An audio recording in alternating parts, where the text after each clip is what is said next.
Hello out there, and today's video is going to be all about knife value.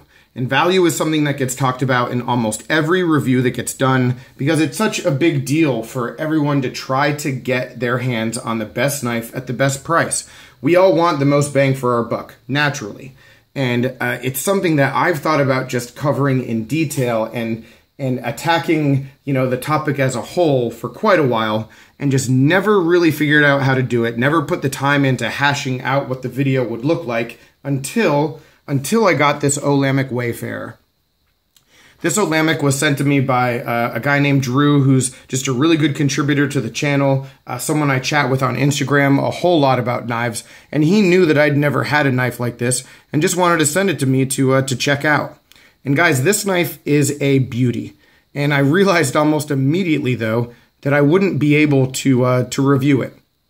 Because at $395, I really have nothing to compare it to. I can tell you right now that this is a beautiful knife. It's well put together, great materials, but I don't know if it's a good knife compared to other $395 knives. I just don't. And I don't think I'll ever know that because I don't know that I'll ever get that much experience with knives of this caliber. One thing I will say, though, is that there are a ton of really, really neat little touches when it comes to this knife. One of them that just jumps out at me every time I see it is just the way that the extra machining is done here in the titanium in order to make the knife beefier right at the hardware, which is just naturally one of the weaker points of the titanium where you, mill it out. They make it beefier to make it a stronger knife. And this knife really got me thinking because when you look at it, it's just a overbuilt knife that seems to be meant to be used. And at the $395 price point, it just seems like, man, this is sort of like a beater knife. And I just started thinking about value and, who would spend $395 on a knife that is certainly meant to be used and almost abused. And so it really just got the whole ideas flowing, and I wanted to just talk about value in general and the way that I perceive it. So this video already at 2.5 minutes is probably going to be a little bit rambly. I do have some notes, but yeah, I might go off on a few tangents and just talk about the way that I see things in terms of value and start with a number of comparisons. Because when it comes to value, the number one thing that we do just naturally is we compare things. In order to assign value to something, you compare it to other things that either have more value or have less. And that's how you determine, how you see things. And we're starting with material comparison because in knives, materials are such a big thing, whether it's the steel, the handle material, other components of the knife, and it's all going to be based on preference. And also, the big thing to always keep in mind is that it's relative to the knives that are involved in the discussion. And by that I mean that this Kaiser Rogue right here at about $118 brand new looks like an extremely high value knife when you put it next to the Olamic. Both have titanium handle scales, both are frame locks. We have M390 here, but S35VN on the Rogue, which is a really good steel. And so we're talking about $118 versus $395. And this knife right here is going to cut just about anything that the Olamic will. So when you're looking at these two knives next to each other, for me, the Rogue becomes a very high value knife. And I think the way that I confirm the value of a knife is I just continue that comparison. Continue it by bringing in another Kaiser, another titanium frame lock. Well, sort of a frame lock, but another titanium knife, S35VN, same materials, different price point. This one comes in at about $70 cheaper than the Wakola. So again, another thing to confirm, at least in my mind, that the Rogue is a high value knife. But again, that's all going to be relative, guys. It's all going to be relative. Because if you're one of the people who looks at the Olamic and is like, there's no way that that knife is worth $395, then that comparison goes out the window. Because if you don't think this is a good knife for the money, then you have no real ground to stand on when you're using the Rogue as the comparison basis. So again, it's always going to be about the knives that are involved and what your preference is. You know, when we go the other way, let's just bring in a budget knife that I have right here, the Kershaw Weston. We have very different materials here, but if we're comparing these two,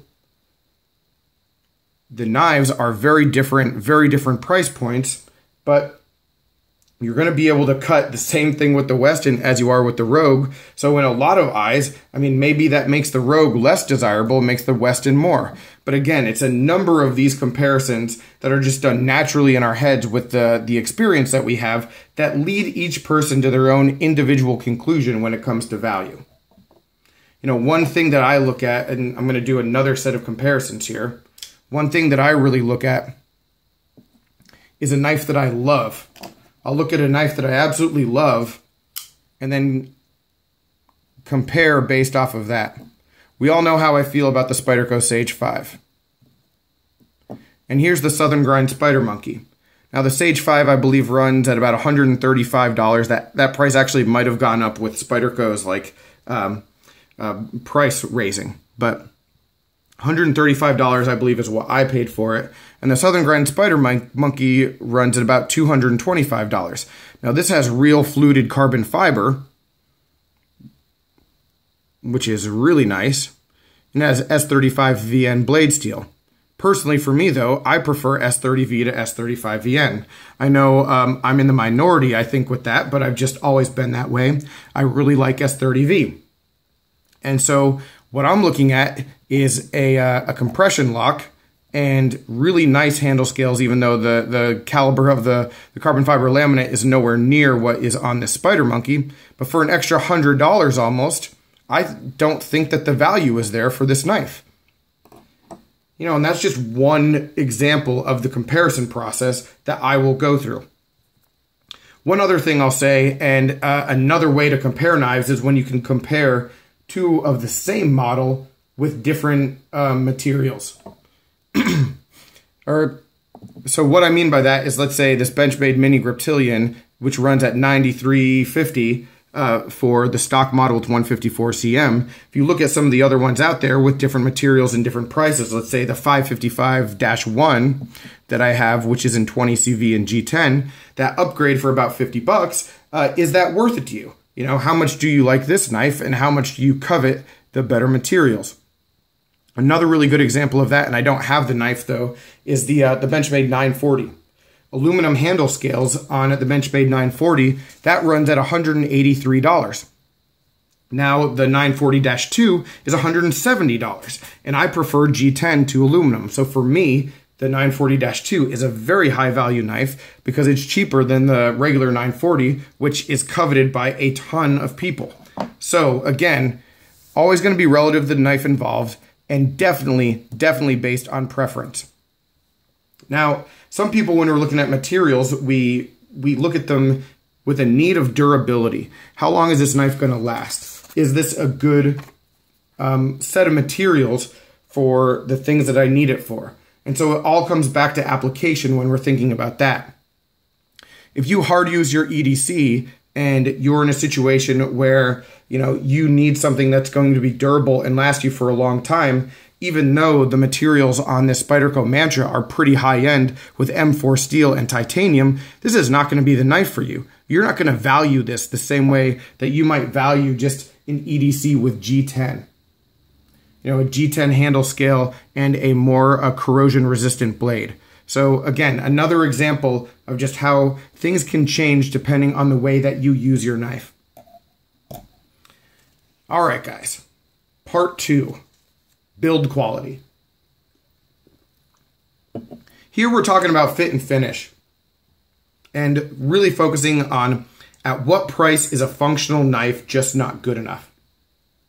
And I talk about this because there was a really nice and detailed and fun discussion that I had on Instagram a few months ago where people were talking about how a knife is all about function, and some of the fit and finish issues that people complain about just shouldn't matter because the knife is still perfectly usable, and those are just like minor details that you shouldn't have to worry about. And one of them, just going to show you right off the bat, is centering. There's a lot of people who really value a knife that centers well, and they're not willing to spend money on knives that don't. This Benchmade here at 93 bucks doesn't center. And there are a lot of people who have criticized Benchmade, and actually I have in the past too, just for the fact that their blades just don't center well consistently. Sort of a weird thing. But one of the arguments that was made from my buddy OLM Medic on Instagram, who I think is still following and watching videos here, he was talking about how for him, that kind of stuff doesn't matter because he uses his knives. Knives are meant to be used, and that, you know, the fit and finish, while, you know, on some level is important, the little details like that don't impact the way that a knife functions, and so why are we arguing about it? And I like that point of view. I really like the idea that you buy a knife, you get these nice materials, but at the end of the day, you're meant to use it. And so a little bit of centering won't matter because the knife is still going to cut. It's still going to perform. It's still going to be a really good knife, right? And so if the action isn't perfect or if it's a little bit sharp here or there, let's not make a big deal of it. And I get that argument, and in a lot of ways I agree. But what I will say in response to that is that everybody has their line, where once you cross that line in terms of price, all of a sudden that fit and finish stuff really does matter. And while I will say that on a mini griptilian, a lack of centering doesn't bother me, or if there's a tiny bit of side to side or a little bit of sharpness, or if the D10 isn't perfect, those things don't bother me. Once I get to a certain price point, you know, if I'm at $150, $200, I mean, I want that stuff. And you better believe that if I were ever to spend $395 on a knife like this, it better be perfect. That's how I see it. I know a lot of people see things that way. And I think once you start spending that much money, the things that you're looking at, the things that you value are going to be different. You know, you want a piece of perfectly crafted art almost. You know, and this knife has it. And that should definitely be the expectation if you're going to spend that much money. Should be the expectation and then some. And everybody has their line in a different spot. You know, people who spend $90 on a knife, I think it's perfectly feasible for them to want that perfect fit and finish because $90 is not cheap. It's not a cheap knife. And it's an investment, and you should be able to see the value of that investment. But again, everybody is going to see it differently and have their line in maybe just a different spot.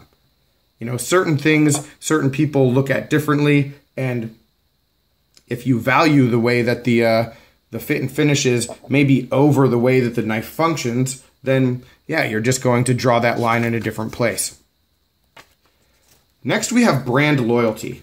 And brand loyalty for me is really interesting because, guys, I have it. I have a lot of brand loyalty, and you probably know that it is for Benchmade. I love Benchmade. And I can't really explain it. And I'll be the first person to say that it is almost a blind love in a lot of times, you know, because like I just said in the last part, this centering doesn't bother me on this mini griptilian, but I promise you, if this didn't have a Benchmade logo on it, I might be a little bit more irked about it, just the way that I am. And some people just have a lot of love for different brands. Spyderco's, Cold Steels. I mean, brand loyalty is a thing. I don't think it's a bad thing. I think that it's cool to support a company, and blind support isn't necessarily good, but the brand name for an individual can definitely influence the value of the design. There are certain designs that I just fall in love with, and no matter who makes them, I want to get that knife. Best example of that is this right here. First time I saw this knife, I had no idea what Southern Grind was, but I knew eventually I would get my hands on it. Took me a couple years, but it happened. So the design itself for me is always a driving force, but the fact that certainly a Benchmade logo is on a knife can make it more attractive, makes it more visible, and makes it something that I will value just a little bit more. Another thing when we're looking at value is the proprietary aspects of certain designs. So I'm thinking about locking mechanisms in this case. So with Benchmade, we have the axis lock, which is actually no longer under patent. So that is sort of fair game nowadays. But the axis lock, the compression lock, for cold steel, they have the triad lock. But all of those things, I think, add value to the knife design that they're put into. So for me, one of the ways that I've always rationalized the Benchmade pricing is that I love the axis lock. And if I look at a Benchmade design versus a similar design from another company, and I see the axis lock, and I see that this is priced $20 higher than the other knife, it makes sense to me. Because for me, $20 more for an axis lock is worth it because I love this locking mechanism. And yeah, it just has an allure to it. So I'm willing to pay extra money for that. Same thing on a slightly smaller level goes for the compression lock. You know, nobody else is really doing compression locks besides Spyderco. And so if you want a compression lock and you value that, it's worth maybe a little bit extra money.